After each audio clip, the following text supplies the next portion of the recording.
right, now we are up to video number 6 in our 9-part series, talking about making your events stand out with the wow customer experience. And we've got the one and only Ron Ruth with us. One and only. One and only. One and only.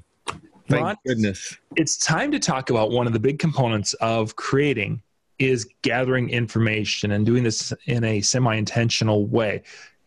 Get us started if we want to be gathering information to be able to create like we do in a wow customer experience.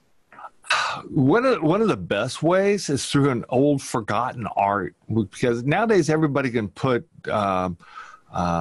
survey their ratings and reviews online and on all sorts of different websites. But one of the most forgotten arts is the art of surveying, and actually coming up with a series of questions that are open-ended questions, so that you can get a really good idea of where it is that you excel at what you're doing and where you still need some work. I mean, a great example of that would be when I was DJing, I would send out surveys, and I remember the first round of surveys I ever sent out, I was anticipating getting back all these great responses to everything that I did because I was just perfect. Yes.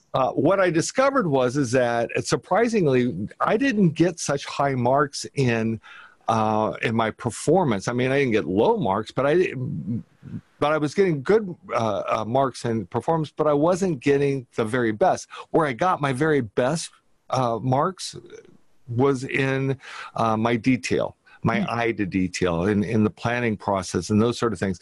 And I discovered that the couples that I want to work with the most are the ones that are as anal about details as I am. These are the individuals that they want it all set out for them. The entertainment portion of it, yes, that's important, and yes, I never slacked off.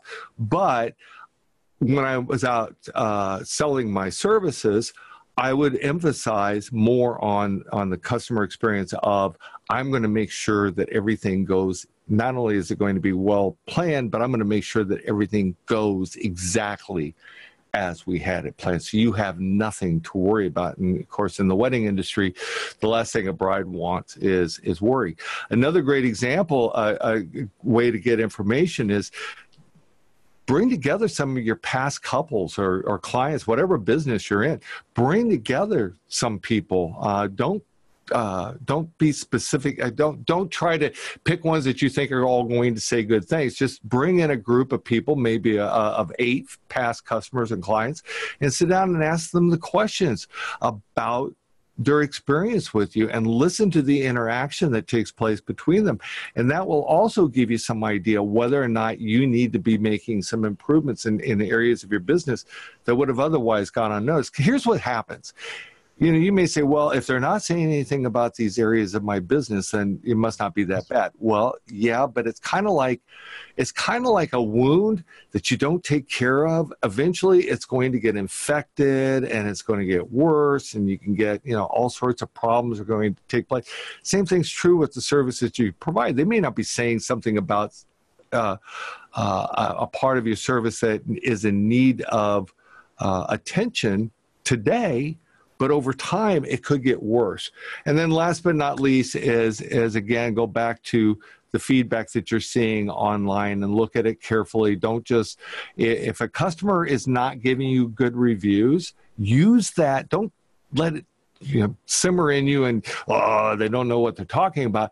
Use that information to make improvements. Those actually customers that complain are probably more valuable to you than people that just sing your praises. For sure, for sure. I like the idea that a person is able to take this information now, and as you alluded with the very first of the surveys, is that it's going to really help you define a better visualization of your optimal client. Whereas before, when we first started, we're basically tending to go anybody with a checkbook, and then over time, you're going to kind of get a better idea of your client. But as you become more creative, your client is really you're going to have to hone in and really define that person or those people which well, and the person, and if you're only catering to the person just because they have a checkbook, first off, they're not going to be a high-paying customer, and second, you may even lose them as a customer because those who come to you for price will leave you for price. I mean, it's just it doesn't take a whole lot to design and deliver even the smallest amount of customer experience so that you're actually appealing to customers that you really want to work with and that are going to pay you a whole lot more. For sure, for sure.